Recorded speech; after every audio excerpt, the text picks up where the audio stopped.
Ang tirahan ng mag-ama ay nasa suburb ng Sydney, to the north, about an hour and a half drive from Sydney's main harbor. Halata agad ni Tina na pangmayaman ang lugar. Malalaki ang bahay, nagpapaligsahan sa ganda ang mga garden, ang mga sasakyan sa driveway ay puro luxury cars. Pero hindi naman impress si Tina. Ang sumaloob niya habang palayo sila sa daungan ng mga barko ay takot. Ano, tanong niya sa sarili, ang kanyang nakain at sumama siya sa mag-ama. Total strangers sila sa isa't isa, sa totoo lang. Malay niya kung masama ang tangka sa kanya ng dalawa. Agad din namang napanatag ang kalooban ni Tina. Pagparada ng taxi sa tapat ng bahay ni Scott, masayang kumaway at bumati ang mga kapitbahay sa tapat at sa katabi.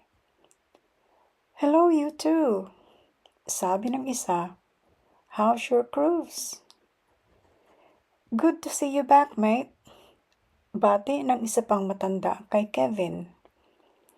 Nakipagkawayan at nakipagpalitan muna ng hello ang mag-ama bago sila nasok na sa loob ng bahay. Sabi ni Tina sa sarili niya, kung salbahe ang dalawa, tiyak na hindi ganoon ka-friendly ang mga kapitbahay ng mga ito. Inalok ni Scott si Tina ng maiinom pagpasok sa loob. Pero aniya, "No, thank you. I'm fine." Binitbit ni Kevin ang overnight bag ni Tina.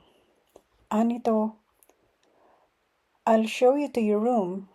It has its own bathroom, so you can freshen up first if you like. And then we'll have coffee, then Scott and I will take you out to dinner." Tumawa si Tina. Wala bang sawa sa paggala ang mag-amang ito? Tanong niya sa sarili. Malakas, aniya, "Don't you want to rest first? Eat at home?" Mas malakas ang tawa ni Scott. Narinig nito ang usapan ng ama at ni Tina. Anito, "I don't cook, and my dad is an awful cook as well." "Hey, what's your language, boy?" Pabirong babala ni Kevin sa anak. "I'll cook for you if you don't mind," alok ni Tina.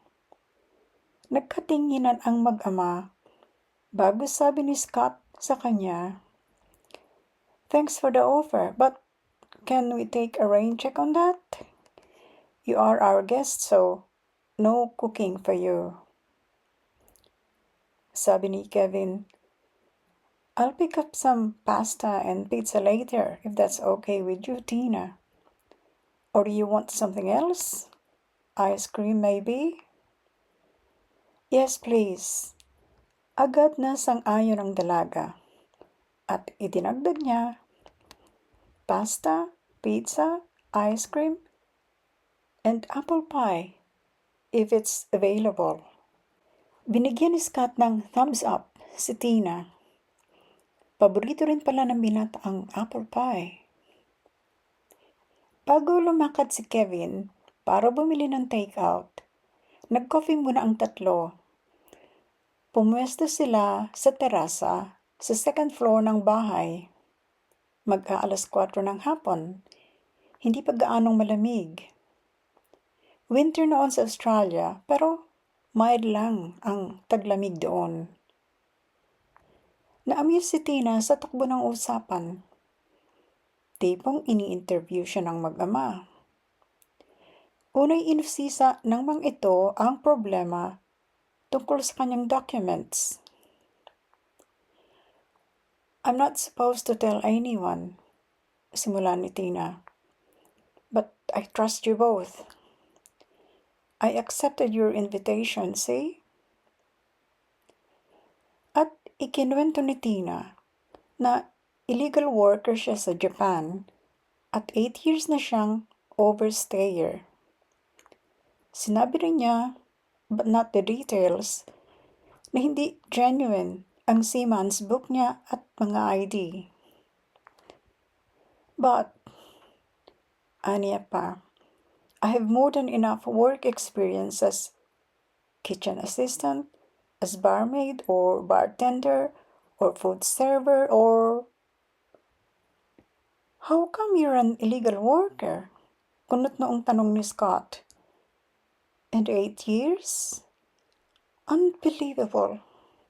How do you survive? It's a long story, ani Tina. We will listen. Nakangiting sabi ni Kevin. We're very much interested.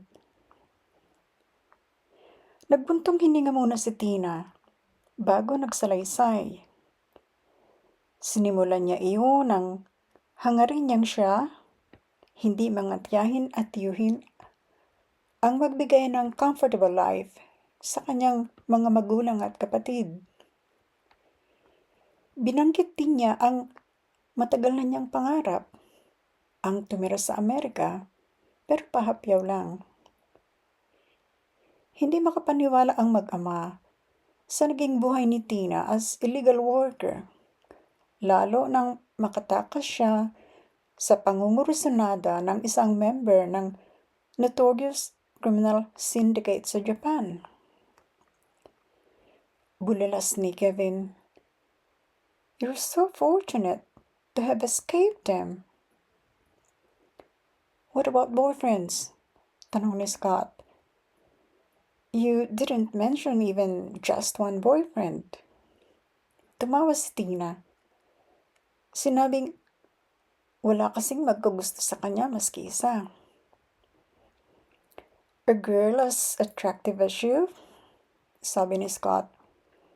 "It's unbelievable that no one would fall in love with you." "Maybe." Sumeryoso si Tina. "There's 3 or 4 guys in Japan who tried to court me, but I wasn't interested."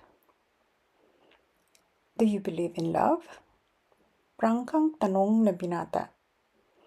"Of course I do," sagot ni Tina. "It's just that it hasn't happened to me yet." "Do you believe in love at first sight?" Noon, tumindig ang daddy ni Scott. Ang sabi, "I better get going. I'll see you later, okay?" Bibili na ito ng kakainin nila. Nang wala na ang daddy ni Scott, tinanong dito ang dalaga, "Love at first sight. Do you believe in the concept, Tina?" "It happens in romance novels, yes." Nakatawang sagot ng dalaga. "But unfortunately, not to me." "Do you believe that love could be nurtured?" Tanong uli ni Scott. "For example, a man and a woman who have just met, they are comfortable with each other, they need each other, they get married without love. Do you think that love could develop between them if they are good to each other?" Natigilan si Tina. Nag-isip siya. May alam ba siyang nag-asawa kahit walang love? Maya-maya sabi niya, "I don't have an answer to that question, Scott." Si Scott naman ang natigilan at nag-isip ng malalim. Tumindig ito. "It's getting chilly out here, Tina. Let's go inside. Would you like me to light the fireplace?" "Actually, I'm fine," sabi ni Tina. Isang jacket lang yung suot niya.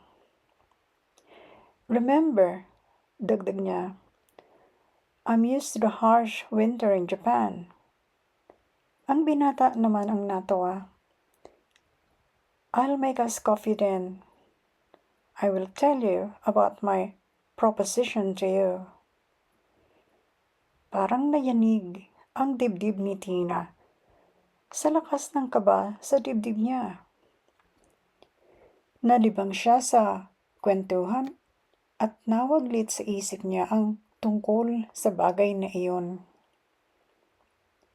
Hindi na siya niligoy ni Scott. Pagbabalik nito sa lounge, dala ang 2 coffee mug. Pag-upo nito sa katapat niyang upuan, anito,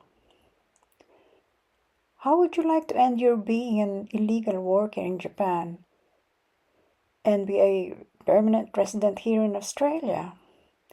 If you wish, you could also be an immigrant in the UK, then citizen there. My dad and I, as I've told you, are British citizens." Hindi makasagot si Tina. Parang napakabigat ng mga sinasabi ni Scott at nahihirapan ang utak niya na i-process ang impormasyon. And patuloy ni Scott, walang alis ang tingin nito sa mga mata ng dalaga.